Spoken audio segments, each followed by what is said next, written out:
तो फ्रेंड्स, मराठी का ये शॉल चैप्टर जो है काफ़ी आसान लैंग्वेज में मैं आपको यहाँ पे एक्सप्लेन करने वाला हूँ।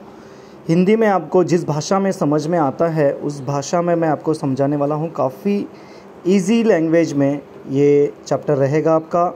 तो आप चैनल को फटाफट सब्सक्राइब कीजिए, लाइक कीजिए, शेयर कीजिए और चैप्टर को ध्यान से सुनिएगा। ओके, तो स्टार्ट करते हैं चैप्टर नंबर 3 शॉल। ओके, तो दोस्तों आज देखेंगे मराठी का चैप्टर नंबर 3 शॉल। राग जाधव ये इसके लेखक है। काफ़ी इंटरेस्टिंग और काफ़ी इमोशनल ये चैप्टर है। तो शॉल के ज़रिए, शॉल यानी ये जो हम लोग किसी भी सत्कार समारंभ में, कार्यक्रम में जो हमारा चीफ गेस्ट होता है उसको हम लोग शॉल और नारियल दे के उसका जो स्वागत करते हैं, उस शॉल के बारे में यहाँ पे कहा गया है। तो ये शॉल के बारे में यहाँ पे इस चैप्टर में राग जाधव जी ने बहुत अच्छी बातें बताई है। वो क्या बातें बताई है, काफ़ी आसान लैंग्वेज में आपको मैं यहाँ समझाने वाला हूँ। आप ध्यान से सुनिएगा इसको, तो आपको चैप्टर पूरी तरह से और अच्छी तरह से समझ में आएगा। आप कभी भूलोगे नहीं, ये चैप्टर इतना अच्छे से आपको समझ में आने वाला है। तो ध्यान दीजिएगा। तो शॉल में लेखक ने स्पेशली क्या लिखा है वो देखते हैं। शालीभोवती असलेल्या लेखकाच्या आठवणी या पाठातून व्यक्त झाल्या आहेत। तो शॉल के बारे में जो उसकी यादें हैं वो इस चैप्टर में लेखक ने बताई है। शॉल ही प्रतीकात्मक आहे। शाळीमुळे येणारा शालीनतेचा संदर्भ अंतर्मुख करणारा आहे। तो शॉल की वजह से शराफत आती है, ऐसा यहाँ पे एक रेफरेंस दिया गया है।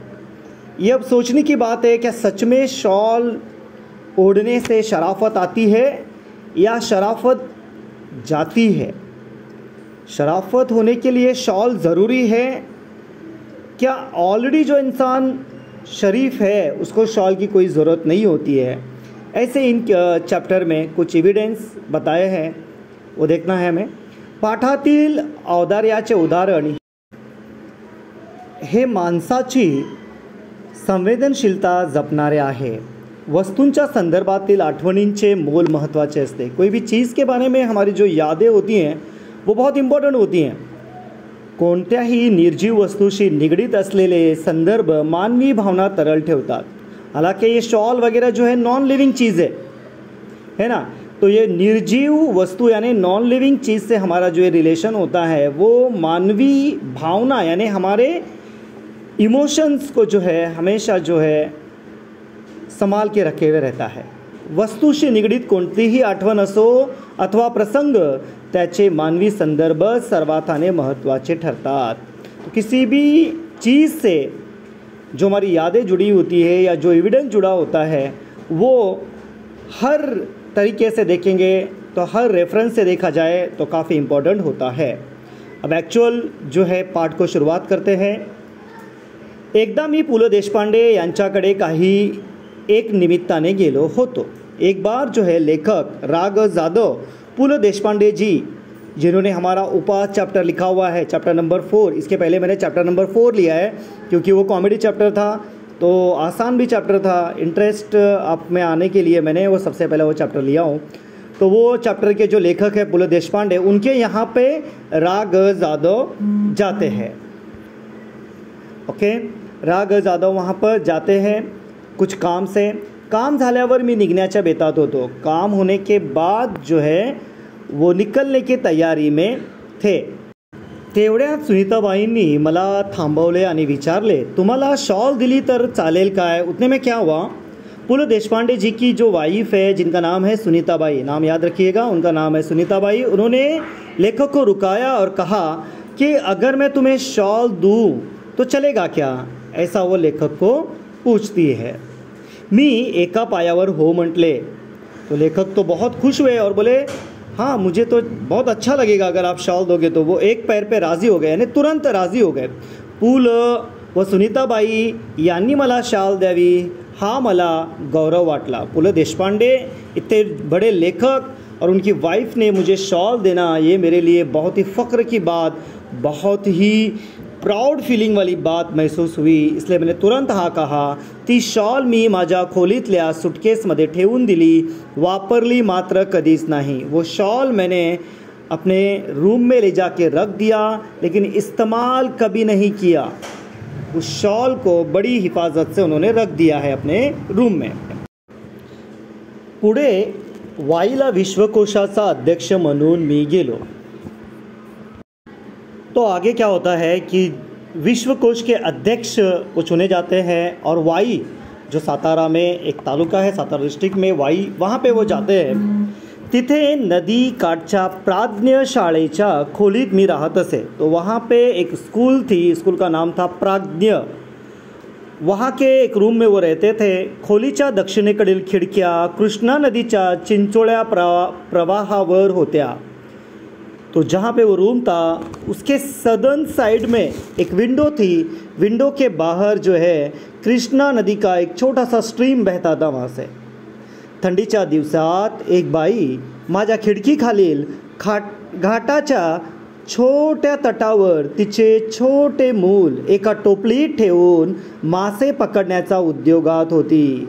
तो एक लेडी थी मछुआरी जो है वो अपने छोटे से बच्चे को टोकरी में रखकर उन ठंडी के दिनों में जो है वो कृष्णा नदी का जो प्रवाह वहाँ से जा रहा था उसमें से मछलियाँ पकड़ने का काम कर रही थी। तिचे बाल कड़ाक्याच्या ठंडीने कुड़कुड़त होते। अब अच्छे अच्छे बड़े बड़े लोगों को जो है ठंडी में जो है ठंडी बर्दाश्त नहीं होती। वो तो छोटा सा बच्चा था तो वो ठंड के मारे जो है कुड़कुड़ा रहा था, यानी काँप रहा था। पण आई तिकडे बघत ही नव्हती। लेकिन बेचारी माँ जो है इतनी गरीब थी कि उसको अपने बच्चे की तरफ देखने की फुर्सत भी नहीं थी। वो अपनी मच्छी पकड़ने में जो है बिजी थी। मला मात्र राहवले नहीं। लेखक बहुत ही इमोशनल है, उनको रहा नहीं गया वो देखकर बच्चे का कापना। मी सुटकेसमधील पुलकित शॉल काढली। जो शॉल सुनीताबाई और पुल देशपांडे ने जी ने दी थी, वो शॉल जो संभाल के उन्होंने रखी थी, जो कभी इस्तेमाल नहीं की थी, वो पुलकित शॉल उन्होंने निकाली और साथ में जो है 5-50 रुपयांच्या नोटा काढल्या व त्या बाईला हाक मारली। और 5-50 रुपये के जो है कुछ नोट्स थे उनके पास, पैसे थे, वो निकाले उन्होंने और उस मछुआरी को जो है आवाज़ लगाई, उन्होंने बुलाया। खिडकीतून ते सर्व खाली दिले आणि म्हटले, त्या बाळाला आधी शाळेत गुंडाल, मग बैस मासे मारत। तो उस मछुआरी को उन्होंने बुलाया और कहा, ये शॉल ले, पहले बच्चे को अपने इस शॉल में लपेट, उसके बाद अपनी मछलियाँ पकड़ते बैठ। या घटनेची ऊब पुलकित शॉलीच्या उभेपेक्षा अधिक होती। तो ये जो एविडेंस था, इस एविडेंस में जो गर्मी थी वो उस शॉल से भी ज़्यादा थी। उस शॉल के गर्मी से भी ज़्यादा गर्मी इस घटना से, इस एविडेंस से उन्हें महसूस होती है कि इतनी गरीबी कि बच्चे को देखने की तक फुर्सत नहीं। बच्चा जो है वो ठंड के मारे कांप रहा है। मछुआरी अपना जो है बच्चे को इसी तरह जो है छोड़कर टोकरी में रखकर मछलियाँ मारने बैठी है। तो ये सब नज़ारा जो है बड़ा जो है गर्मी पैदा करने वाला था। उसकी गर्मी जो है पुलकित शॉल से भी ज़्यादा थी, ऐसा लेखक का कहना है। कविवर्य नारायण सुर्वे, इनकी भी कविता हमें आगे देखनी है। 2 दिवस, ये कविता हमें देखनी है। कविवर्य नारायण सुर्वे बहुत ही फेमस कवि है। ये इनके जब सभा सम्मेलन होते थे तो बड़ी गर्दी हुआ करती थी इनके सभा सम्मेलनों में। तो कविवर्य नारायण सुर्वे खूप सभा संमेलने गाजवत पुढे ते साहित्य संमेलनाचे अध्यक्षही झाले। आगे जो है वो भी जो है साहित्य सम्मेलन के अध्यक्ष चुने गए। परिणामतः त्यांच्या कार्यक्रमांना अहोरात्र भरतीच असे, जिस वजह से जो है उनके प्रोग्राम्स को जो है दिन रात गर्दी हुआ करती थी। प्रत्येक कार्यक्रमात सम्मानाची शॉल व श्रीफल त्यांना मिळत राही और हर कार्यक्रम में जो है उनको जो है शॉल दी जाती थी और श्रीफल यानी नारियल दिया जाता था। एक सम्मान का प्रतीक है ये, शॉल देना, श्रीफल देना एक सम्मान करने का एक प्रतीक माना जाता है।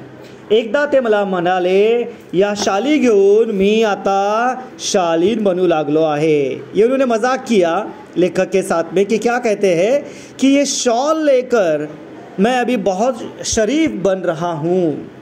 हालांकि वो ऑलरेडी शरीफ हैं, शॉल से उनमें शराफत बढ़ने वाली या घटने वाली ऐसी कोई बात नहीं थी, फिर भी यहाँ पे उन्होंने एक मजाक किया है। त्यांच्या बोलण्यातील उपरोधी खोज माझ्याच नव्हे तर कोणाच्याही सहजपणे लक्षात येणार होती। तो उनके बोलने की जो स्टाइल था, जो उनका मतलब था, वो तो हर किसी के समझ में आने वाला था, क्योंकि आज के ज़माने में शराफत जो है नाम के लिए नहीं बची हुई है। तो वो कह रहे हैं कि मैं बहुत शरीफ बन रहा हूँ ये शॉल ओढ़ ओढ़ कर। शॉल आणि शालीनता यांचा संबंध काय?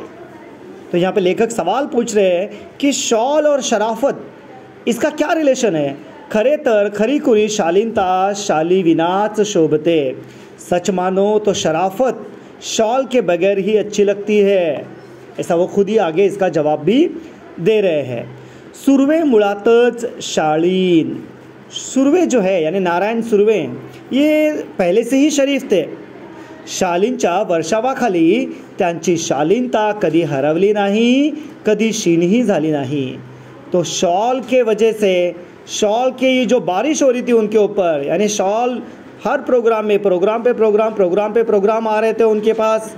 तो इन सारे प्रोग्राम्स की वजह से लेखक क्या कह रहे हैं यहाँ पे, उनके ऊपर शॉल की बरसात हो रही थी, लेकिन इन शॉल की बरसात में उनकी शराफत कभी भी गुम होने वाली नहीं थी, कभी क्षीण ही झाली नहीं, और ना ही कभी कम होने वाली थी। ना ही कभी वो गुम हो गई और ना ही कभी वो कम हुई। मी कविवर्यांना म्हटले, यानी मैं कवि को कहा, यानी किसको? ये जो कवि हैं कौन? नारायण सुर्वे, इनको कहते हैं राग जाधव जी। शाली मुले शालीनता येत असेल तर मी कर्जबाजारी होईन, भिकेला लागेन, पण शेकडो शाली खरेदी करून सर्वांना एक एक शाल लगेचच नेऊन देईन।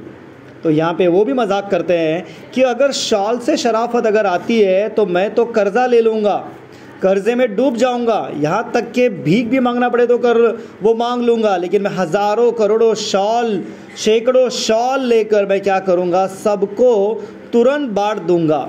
यानी वो शॉल लेने से, शॉल ओढ़ने से उनमें भी शराफत आ जाए, इसलिए। अब ये जोक पे वो कवि जो है वो भी बहुत हंसते हैं, कवि नारायण सुर्वे। यावर तो शालीन कवी मनापासून हसला। शाली मुले शालीनता येते की जाते या प्रश्नाचे उत्तर जाते असेच आहे। सन्मान करण्याच्या रूपाने आपण खरे तर एक शालीन जग गमावून बसण्याचा धोकाच मोठा आहे। तो ये सम्मान करने के चक्कर में जो है हम लोग एक जो शराफत भरी जो दुनिया है उसको खोने का ये डर ज़्यादा है इसके अंदर, ऐसा कवि यहाँ पे कहते हैं। मी 2004 साली मराठी साहित्य संमेलनाचा बिनविरोध अध्यक्ष झालो। तो 2004 में क्या हुआ, लेखक जो है मराठी साहित्य सम्मेलन के बिना किसी विरोध के जो है अध्यक्ष बन जाते हैं। तत्कालीन 1-2 वर्षात माझ्यावर शालींचा वर्षाव झाला। तो 1-2 साल में ही मतलब क्या शॉल की बरसात उन पर हो गई, मतलब शॉल बहुत उनके पास आ गए ये सम्मान करने के इसमें। जैसे कि जब अध्यक्ष बन जाते हैं तो बहुत सारे प्रोग्राम्स में वगैरह जो है उनको बुलावे आता है, तो वहाँ पे जो है उनके सम्मान किया जाता है, तो जिसकी वजह से उनके पास बहुत सारे शॉल जो है जमा हो गए। एवढ्या शाली जमत गेल्या की माझ्या 8x6च्या खोलीत त्यांना ठेवणे शक्यच नव्हते। इतने शॉल हो गए कि लेखक के रूम में वो रखना मुश्किल हो गए। इनकी छोटी सी खोली 8x6 की खोली थी, तो इसमें रखना छोटी सी खोली में वो पॉसिबल नहीं हो रहा। मग मी सगळ्या शालींचे गाठोडे बांधून ते निकटवर्ती मित्राकडे ठेवले। तो उन्होंने क्या किया, ये सब की एक पोटली बनाई और अपने करीबी दोस्त के पास वो पोटली रखने के लिए दे दी व त्या शाली वापरण्याचे वगैरह त्याला सर्वाधिकार दिले और वो शॉल इस्तेमाल करने के सब अधिकार उसको दे दिए। लेकिन वो बेचारा जो है बहुत ही ईमानदार होता है, उसका दोस्त भी बेचारा अति प्रामाणिक, त्याच्याही खोलीत, छोट्या खोलीत त्याने ते संभाळले। हालांकि उसकी भी खोली जो बहुत छोटी सी थी, लेकिन उसने दोस्त ने दिया इसलिए उसने भी संभाल के रखे, इस्तेमाल लेकिन बिल्कुल किया नहीं उसने। हळूहळू मी सगळ्या शाली वाटून टाकल्या गरीब श्रमिकांना। तो आहिस्ता आहिस्ता लेखक ने क्या किया, वो जो शॉल थे गरीब लोगों में, मजदूरों में बांट दिए। अब नेक्स्ट पेज है। याच सुमारास मी शनिवार पेठेतील ओंकारेश्वर मंदिराच्या पुलावर बहुधा रोज संध्याकाळी जात असे। तो लेखक पुणे में थे, तब शनिवार पेट में जो है ओंकारेश्वर मंदिर है और वहाँ पर एक पुल है। तो रोज़ शाम में जो है लेखक वहाँ पे टहलने के लिए जाया करते थे। तेथील कट्ट्यावर बसने मला आवडे। वहाँ पर एक कट्टा था, वहाँ पे बैठना लेखक को बड़ा अच्छा लगता था।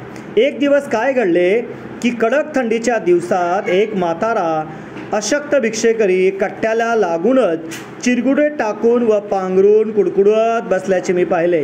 एक दिन क्या देखा मैंने कि एक बूढ़ा भिखारी जो है वहाँ कट्टे पर बैठा हुआ है और ठंड के मारे जो है कांप रहा है, बड़ा कमज़ोर सा वो भिखारी, और उसके पास जो है थोड़े फटे पुराने जो है कपड़े हैं और ठंड के मारे वो कांपते जा रहा है। ऐसा सीन उनको जो है पुणे में शनिवार पेट में ओंकारेश्वर मंदिर के पुल पर जब वो घूम रहे थे वहाँ पे उन्हें वो नज़ारा दिखाई देता है। लेखक बड़े सेंसिटिव है, बड़े इमोशन है उनके अंदर, बहुत ही इमोशनल है। तो उन्होंने क्या किया आगे, वो भिखारी को जो है वो शॉल दे देते हैं। अपने पास जो उनके शाल हैं वो शाल जो है लेखक क्या करते हैं उस भिखारी को दे देते हैं कि बेचारा जो है ठंड में कांप रहा है, उसको ठंड ना लगे।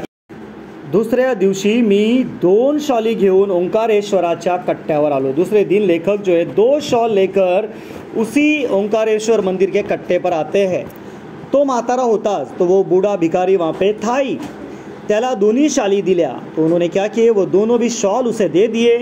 त्याने थरथरत्या हाथाने मला नमस्कार केला। तो बूढ़ा भिखारी बड़ा कमज़ोर है, उसके हाथ काँप रहे थे।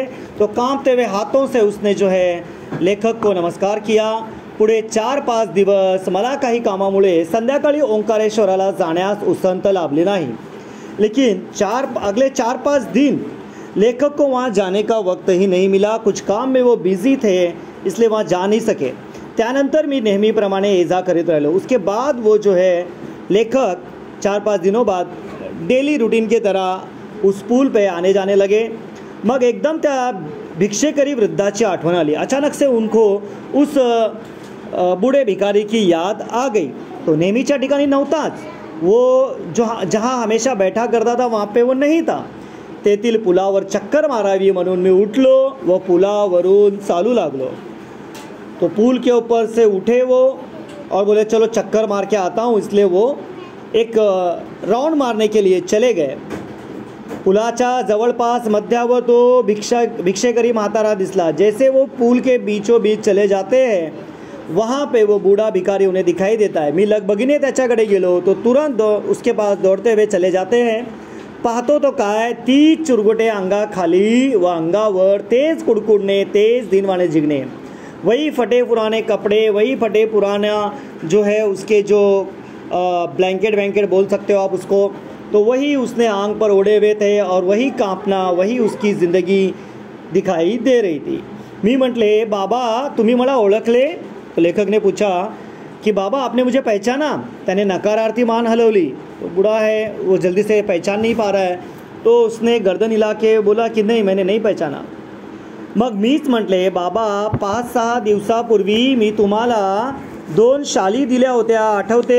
तो लेखक ही उन्हें याद दिला रहे कि बोलते हैं कि 5-6 दिन पहले मैंने तुम्हें 2 शॉल दिए थे, याद आया आपको? यावर म्हातारा खुलला व पुन्हा हाथ जोड़ून म्हणाला।